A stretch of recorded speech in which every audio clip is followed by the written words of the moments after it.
servimos um Deus morto. É verdade. Nós servimos um Deus vivo, que Ele está aqui hoje. Glória a Deus. Você acha que Ele não sabe o que você está passando? E eu quero te dizer que não é só você que passa lutas, tribulações, não. Todos os escolhidos do Senhor. Aleluia, Jesus. Todos os escolhidos do Senhor, Ele passa por tribulações. José, ele foi vendido como escravo. E ali anos e anos como escravo, sofrendo. E de repente, porque ele é muito inteligente, ele era sábio, ele entendia de tudo, os planos, ele sabia ler, ele sabia escrever, ele foi criado, o seu pai ensinou muitas coisas boas para José. Ele tinha uma inteligência, e além do mais dele ser inteligente, ele tinha os dons do Senhor, que isso é tão importante na vida de cada um, é os dons de Deus. E ali quando ele foi vendido, ali ele sofreu ali como escravo. E ali Potifar tirou ele da escravidão, colocou ele na sua casa. Ele mudou de vida. Já saiu da escravidão, já não era mais escravo. Já estava melhor. Ele já estava trabalhando na casa de Potifar, já era coisas mais leves. Ele já era tratado diferente, não tratado como escravo. Essa mensagem era muito grande, mas se a gente for explicar ela, é grande. E quando José pensava que as coisas estavam ficando bom para ele, de repente Satanás se levantou, usando a mulher de Potifar, uma calúnia de adultério. E ali as coisas voltou tudo para trás na vida de José. José, ele foi preso. Ali ele ficou preso ali mais ou menos 7 anos, sofrendo, mas ele não desistiu do Senhor. Ali tudo que estava acontecendo na vida de José, porque Deus estava preparando ele para ser um grande governador. Porque se o Senhor entregasse para ele a vitória bem cedo, né, como ele faz com muitos, poderia voltar para trás, poderia esquecer de Jesus. Aleluia. Mas não. José, ele foi preso novamente por acusações da mulher de Potifar. E ali ele foi chicoteado. Eu creio, irmão, se eu penso assim que José, ele chorou muito. Ele gritava: Deus, o Senhor está me castigando. O Senhor esqueceu de mim. Se enfadou com Deus. Como muitas das vezes nós fazemos, né? Se aborrece, fica triste quando as coisas não estão bem. Quando você está bem com Deus. Quando você começa a passar uma luta, quando você começa a passar pelo deserto, você já começa a reclamar. Você começa a entrar nas murmurações. E não podemos murmurar. Não podemos reclamar. José, ele ficou ali sofrendo. E um dia, ali tinha na prisão o copeiro do rei e o padeiro. E tiveram sonhos, visões. E José, ele contou o sonho para José. E ali na hora que eles contaram o sonho para José, o Senhor revelou para José o significado desse sonho. Glória a Deus. E ali o padeiro foi morto. E o copeiro foi servir o rei novamente. Assim como Deus tinha revelado para José. E ele falou para aquele copeiro: quando você estiver lá fora, tu lembra de mim. Mas o Senhor, ele não esquece de você. O Senhor, ele não esquece de nós. Ainda que você é lançado na terra de Lodebar, uma terra de peregrinações, uma terra de tribulação, uma terra de luta. Muitas das vezes você não tem o pão, mas o Senhor vai chegar um momento que ele vai te chamar pelo teu nome e você vai sentar na mesa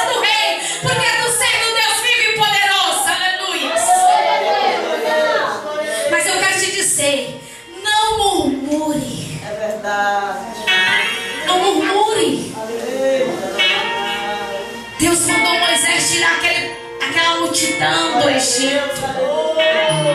Mas nem todos entrou na terra prometida. E tu sabe por que eles não entraram na terra prometida? Por causa das murmurações, por causa das rebeldias, porque eles eram muito rebeldes.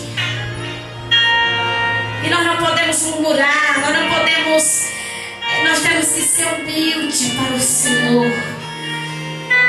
Manso e humilde, para que o Espírito Santo de Deus venha falar contigo, para que o Espírito Santo de Deus venha te revelar, para que o Senhor Jesus ele venha te entregar a tua vitória, para que o Senhor Jesus ele te convida pelo teu nome para sentar na mesa do Rei. Aleluia. Por isso que nós temos que vigiar. O Senhor ele manda nós rasgar o nosso coração, aleluia, mas não sujar as nossas vestes. Através de que sujamos as nossas vestes? É através de abrir a nossa boca e muitas das vezes murmurar.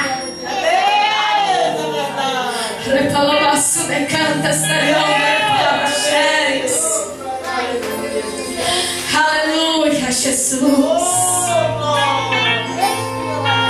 Eu te falo também, muitas das vezes nós passamos por uma tribulação tão grande, porque depende de nós. Deus ele quer ver de nós a nossa atitude com Deus. Muitas das vezes Deus quer ouvir a tua voz. Muitas das vezes o Senhor quer ouvir o teu gemido. Quer que você dobre o teu joelho. Quer que você desce a casa do oleiro. Porque é lá na casa do oleiro que Deus ele fala conosco. Aleluias. E você não quer descer a casa do oleiro. Você não quer descer a casa do oleiro. Você acha mais fácil chegar num vaso e pedir oração, mas não resolve não. Porque o Senhor quer ouvir a tua voz.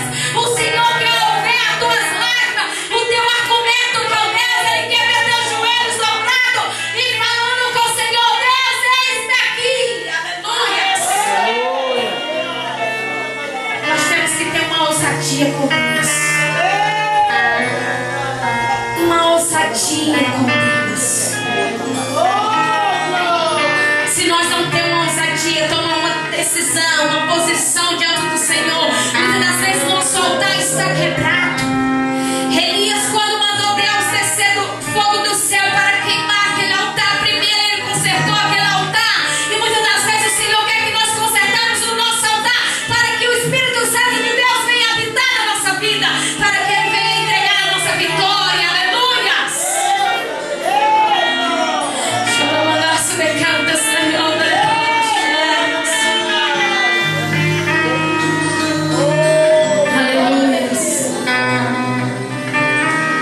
E na vida de José, o Senhor tinha um grande projeto.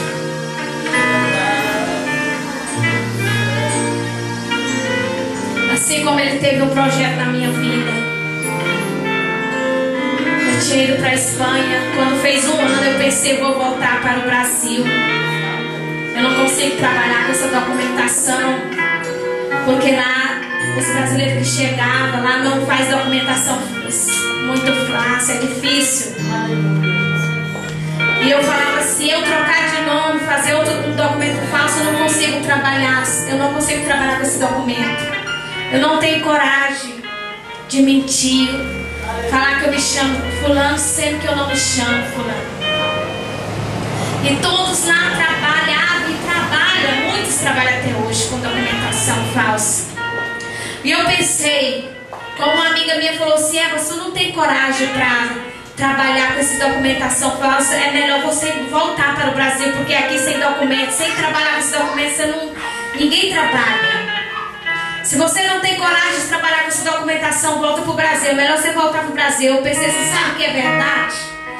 Eu não vou ter coragem. Mas não é coragem, é porque o Senhor não deixou. Aleluia. Não tinha coragem, Deus não deixava. Eu tinha medo. Chegar numa empresa e perguntar.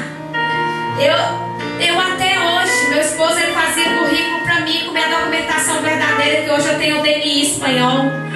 E ele fazia um currículo para mim, que eu trabalhei às vezes, que às vezes o currículo você tem que falar algumas coisas, né? Você trabalhou em tal lugar, você não trabalhou, né? E quando eu ia passar pela entrevista, não saía a minha voz. Não saía a minha voz. Você trabalhou em tal lugar, né? Eva. E eu ficava gaguejando. Meu esposo falava sim, ela trabalhou e tal. Aí a mulher falava assim, eu quero ouvir ela falar. E minha voz não saía. Então, irmãos, muitas das vezes tem pessoas que não dão conta, não servem porque tem o Espírito Santo de Deus. E eu falei para Deus, Senhor, eu vou voltar para o Brasil. Minha mãe falava assim, você não dá conta mesmo, vem embora. Eu falei, é verdade, eu vou embora. No final do ano agora eu vou embora. Eu pensei, eu vou embora, eu vou voltar porque eu não vou conseguir usar esse documento, então é melhor ir embora. Eu vim embora em dezembro, eu conheci meu esposo em agosto. E eu falava tão mal das pessoas lá, dos espanhóis. Eu falava, Deus me livre, o sangue de Jesus repreende, queima todo mal. As irmãs falavam assim, irmã, você vai casar aqui com o espanhol. Eu falei, tá repreendido, tá queimado. Eu falava desse jeito, eu não quero esse povo e não sei o quê. E eu tinha um cunhado que sempre estava arrumando. Eu falava, eu conheci um espanhol que trabalha comigo, uma boa pessoa. E eu falei, tu já vem com essa história de novo. Eu já te falei isso que eu não quero. Mas quando Deus tem um projeto na nossa vida, não adianta correr. Não adianta. Quando eu vi ele assim, eu falei, fiquei olhando pra cara dele, que ele veio pra me conhecer lá no apartamento. Eu morava com a minha irmã. Eu falei, eu não vou querer não. Falava, eu não vou querer não, de jeito nenhum. E falava assim, mas aí, irmãos, quando o Senhor tem planos, aí ele começou a me agradar. Meu coração já foi se abrindo. Quando eu pensei que não, já estava casada com ele. Eu pensei que não, já estava casada. Mas antes, irmão, de casar, eu orei muito. E ligava para muitos vasos aqui no Brasil, que eu tenho umas amigas da Igreja Deus e Amor. E queria confirmação, porque eu falei, se Deus não tiver na história, nada, né? Porque se Deus não tiver, é problema, né, irmãos? Então nós temos que esperar em Deus, que o Senhor ele tem vitória para nós. E o Senhor ele deu vitória, irmãos. E o Senhor falou assim, não te preocupe, porque foi eu que coloquei no teu caminho, porque grande é a obra que eu tenho na vida dele. E era a mesma coisa que Deus falava. Eu falei, então posso casar com ele, né, Senhor? E o Senhor sempre falava, usava vasos diferentes e falava que a obra era grande, que Deus tinha colocado ele no meu caminho. Aí eu casei, irmãos. Então eu quero te dizer que quando Deus tem um plano na tua vida, nós passamos pelo um caminho estreito. José ele passou pelo caminho apertado.